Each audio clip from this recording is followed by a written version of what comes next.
बिस्मिल्लाहिर्रहमानिर्रहीम। नाज़रीन, ए भाई जी जड़ा गली चो गुजर रहे सन और ये फेरी लाते ने तो मैं इन्हों का हथ वेख्या कि इत्थे इन्होंने मैं पूछया तो इन्हें दसिया भी इत्थे सप लड़िया सी कोई 8 साल पहले। इन्होंने उनका इलाज कराया तो उस तो बाद जो हुणे फेरी करते हैं, मेहनत करते हैं। असी इन्हों के कोलों ही सारी सूरत हाल पुछते हैं कि इन्हों का किवें गुजारा होंदा है तो की मामलात ने।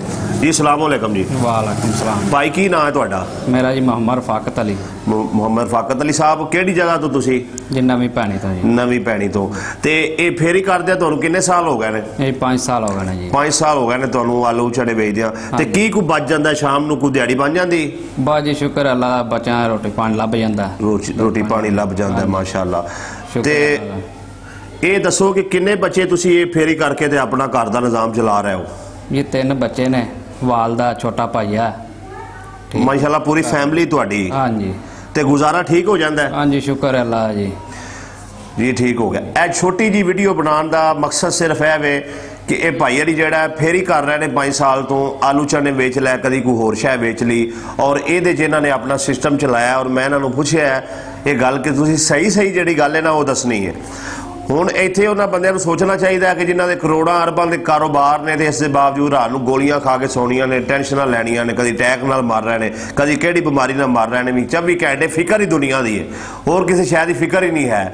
और एक माड़ा बंदा जिहड़ा कि मजदूरी करदा है, अपना रिज़्क़ हलाल कमा के खांदा है, सारा दिन अपनी मेहनत करनी है, पाई रिज़्क़ हलाल दी जोड़नी है, वो बंदा सुकून दी जिंदगी जी रहा, उन्होंने कोई परेशानी नहीं है। ठीक है जी।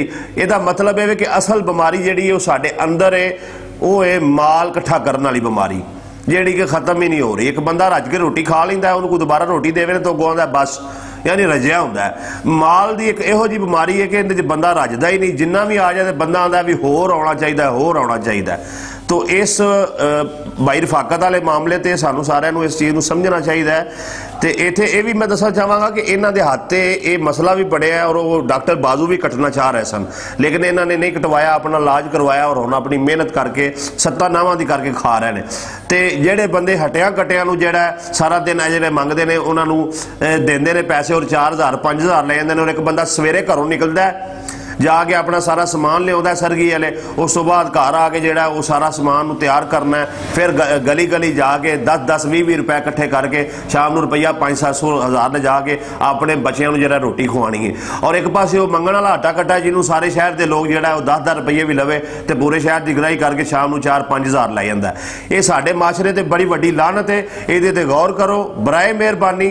बजाए ऐसे लोग जोड़े ने अपना जेडे मंगते हैं उन्होंने हौसला अफजाई करन दे, जिमें भाई रफाकत है, यहो जिहे जिन्ने बंदे ने जिसले तुहाडे गली महल्ले च आउण ते इन्हां कोल थोड़ा जिहा समान खरीदो ताकि बेहतरी आवे और इन्हां दा भी निज़ाम जिहड़ा बेहतर तरीके दे नाल चलदा रहे। और असीं बड़े शुक्रगुजार हां भाई रफाकत साहब दे जिन्हां ने अपना टाइम दिता और अपने ख्यालात दा इजहार किया जी।